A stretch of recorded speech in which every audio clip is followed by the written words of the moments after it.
Our next topic is land degradation and conservation measures.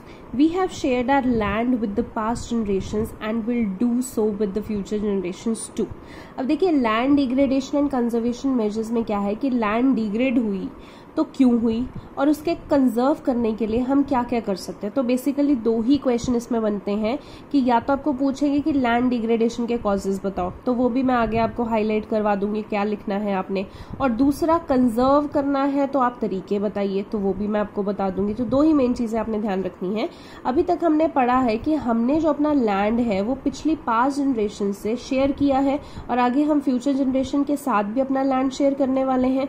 So 95% of our basic needs for food, shelter and clothing are obtained from land. Human activities are not only brought about degradation of the land but have also aggravated the pace of natural forces to cause damage to the land.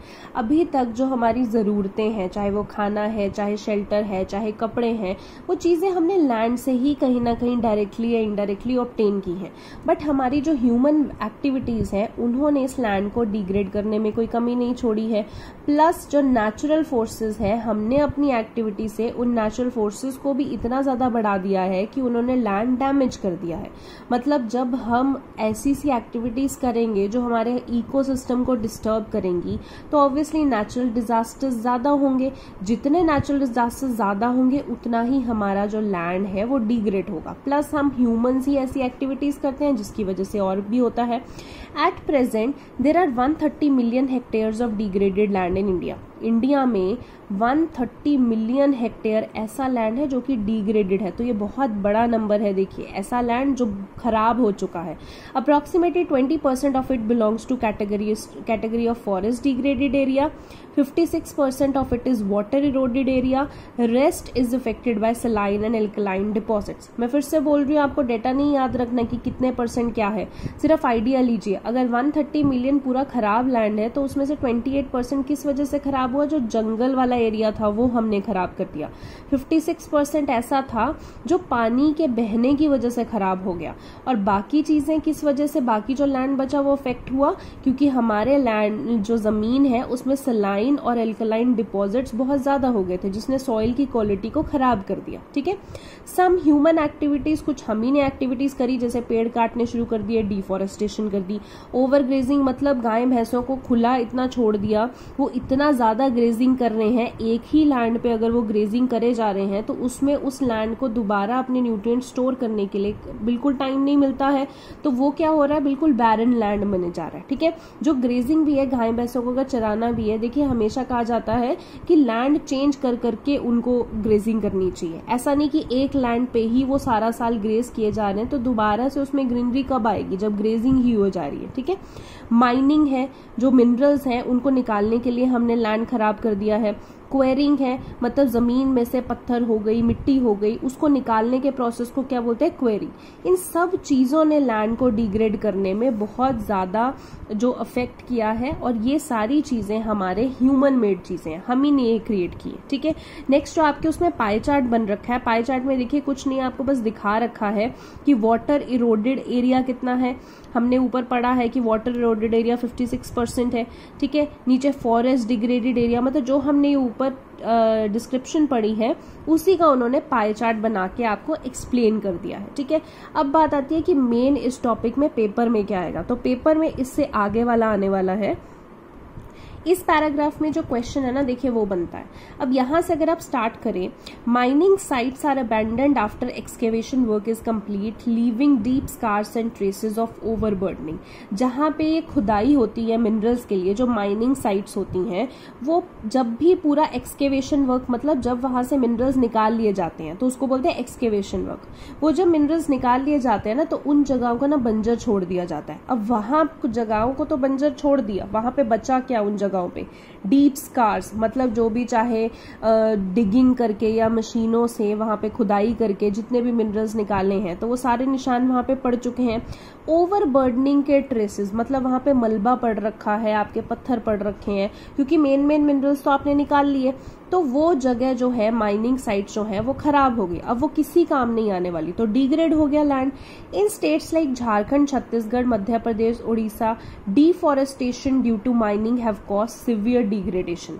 अब अगर इन states की हम बात करें तो वहां पे क्योंकि माइनिंग करनी थी, वहां पे बहुत सारे मिनरल्स पाए गए, उनको खोदने के लिए माइनिंग करनी थी, माइनिंग करने के लिए जितने भी पेड़ थे वहां पे सब काट दिए, तो डिफॉरेस्टेशन कर दी, उसकी वजह से बहुत लैंड खराब हो गया।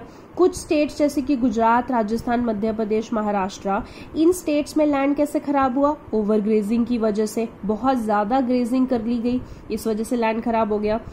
और स्टेट्स कैसी हैं जैसे पंजाब, हरियाणा, वेस्टर्न उत्तर प्रदेश, यहाँ पे लैंड कैसे खराब हुआ? क्योंकि आपको पता है इन जगहों में एग्रीकल्चर बहुत होता है, तो ओवर इरिगेशन जो है वो रिस्पॉन्सिबल है लैंड डिग्रेडेशन की, due to water logging leading to increase in the salinity and the alkalinity in the soil.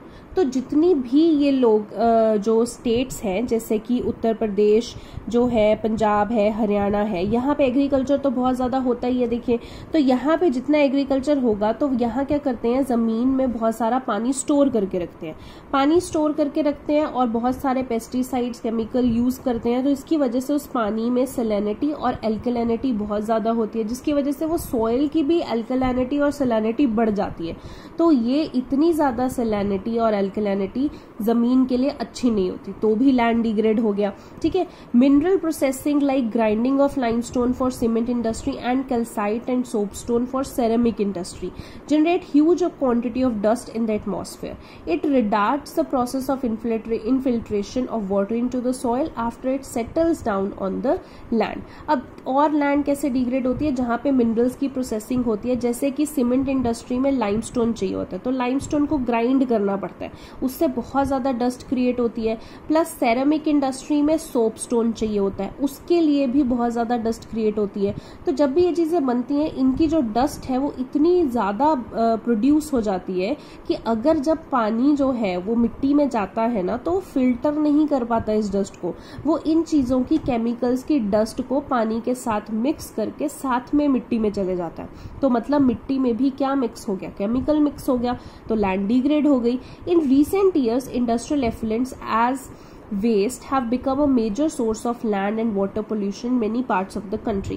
हम पढ़ते ही आ रहे हैं कि इंडस्ट्रीज में से जितना ज्यादा पोल्यूशन रिलीज होता है, तो जितना ज्यादा वेस्ट है वहां से वो रिलीज हो रहा है, वो जमीन में जाएगा, तो जमीन में डंप कर देते हैं इंडस्ट्रीज वाले, या फिर पानी में रिलीज कर देते हैं वो जो वेस्ट होता है उनका, तो पानी में भी पोल्यूशन हो जाता है। तो ये चीजें जो है ये भी बहुत ज्यादा लैंड डिग्रेडेशन का कॉज बनती है। ठीक है, तो अभी आपका क्वेश्चन जो है इस पैराग्राफ में वो क्या बनता है कि लैंड कैसे कैसे डिग्रेड होता है। तो हमने अभी स्टेट्स वाइज सीखा कि किस स्टेट में किस वजह से लैंड जो है वो डिग्रेड होता है। तो आपने हर एक जो स्टेट का जो पॉइंट है, जो कॉज है, उसको आप एक पॉइंट बना के अपने आंसर में लिख सकते हैं। ठीक है, तो 5 मार्क्स में ये क्वेश्चन आता है। बाकी ऐसा नहीं है कि आपको इन्हीं से खुद ही आंसर बनाने हैं, हर चैप्टर के क्वेश्चन आंसर्स मैं आपको प्रोवाइड करूंगी, तो ज्यादा चिंता करने की जरूरत नहीं है। जस्ट मैं आपको बुक में बता रही हूँ कि कहाँ पे किस चीज का आंसर है। ठीक है, तो इन जो अभी तक हमने पढ़ा है उसमें सबसे इंपॉर्टेंट यही वाले पैराग्राफ्स है। अब जो अगला पैराग्राफ है उसमें बेसिकली बता रखा है कि हम कैसे इन चीजों को सॉल्व कर सकते हैं, कैसे अपने लैंड को डिग्रेड होने से बचा सकते हैं। ठीक है, so there are many ways to solve the problems of land degradation. Ways क्या है? देखिए, afforestation and proper management of grazing can help to some extent. पहला तरीका ये हो सकता है कि ज्यादा से ज्यादा पेड़ उगाइए, एंड जो ग्रेजिंग करने का है, गाय भैंस चराने का जो प्रोसेस है, उसको प्रॉपरली मैनेज कीजिए ताकि एक ही जगह पे नहीं ग्रेजिंग होती रहे। Planting of shelter belts of plants, control on the overgrazing, stabilization of sand dunes by the growing thorny bushes are some of the methods to check land degradation in arid areas। अगर हम arid areas की बात करें, मतलब जो desert areas है, वहां पे जैसे बहुत ज्यादा हवा होती है ना, उससे बहुत ज्यादा मिट्टी उड़ा के ले जाती है, तो उस चीजों को प्रोटेक्ट करने के लिए हम एक एरिया को शेल्टर बेल्ट बना सकते हैं उसकी, मतलब वहां पे कोने कोने में प्लांट्स उगा सकते हैं और सैंड ड्यून्स की बात करें, मतलब जो रेगिस्तान वाला एरिया है वहां पे थॉर्नी बुशेस उगा सकते हैं, ताकि जब हवा आए तो पहली उनका जो थ्रो है वो उन थॉर्नी बुशेस पे जाए, ना कि सीधा मिट्टी पे जाए। अगर सीधा मिट्टी पे जाएगा तो मिट्टी उड़ा के ले जाएगा, ठीक है, तो लैंड डिग्रेड हो गई, ऊपर की फर्टाइल सॉइल चले गई। बट अगर पहले थॉर्नी बुशेस पे जाएगा तो उस हवा का इम्पैक्ट कम होगा और सॉइल इतनी नहीं उड़ेगी अपर वाली लेयर, ठीक है। Proper management of wasteland, controlling of mining activities, proper discharge and disposal of industrial effluents and waste after treatment can reduce the land and water degradation industrial and suburban areas. अब अगर हम waste land को properly manage करें, जितनी भी mining activities है उनको control करें ताकि इन्वायरमेंट को कोई हार्म ना हो, प्लस इंडस्ट्रीज में से जो भी एफुलेंट्स, जो भी केमिकल्स या वेस्ट निकलते हैं उनको प्रॉपरली डिस्चार्ज करें। ऐसे ही नहीं कि कहीं पे भी रिलीज कर दिया, किसी भी पानी में, किसी भी नदी में या किसी भी जमीन में, ऐसे ही ना रिलीज करें। उसको ट्रीटमेंट करके, मतलब फिट टू यूज उसको वेस्ट को करके फिर हम उसे रिलीज करें। तो इस तरीकों से हम जो लैंड पॉल्यूशन है वो रोक सकते हैं, लैंड की डिग्रेडेशन कम कर सकते हैं, ठीक है। सो ये आपका टॉपिक इतना ही था आज के लिए, इतना ही। स्टूडेंट्स इस चीज को अच्छे से पढ़ें। कोई भी आपको डाउट्स हैं आज के लेक्चर में तो प्लीज आप वॉइस नोट्स में मेरे नंबर पे भेजिए। स्पेशली कुछ दिनों के लिए आप सोशल के डाउट्स मेरे नंबर पे ही भेजिए। मेरा नंबर है 9914445464। तो आप कुछ दिनों के लिए प्लीज इसी नंबर पे अपने वॉइस नोट्स भेजिए और प्लीज इन लेक्चर्स को थरली साथ के साथ ही पढ़िए ताकि आपको प्रॉब्लम ना आए। Thank you so much.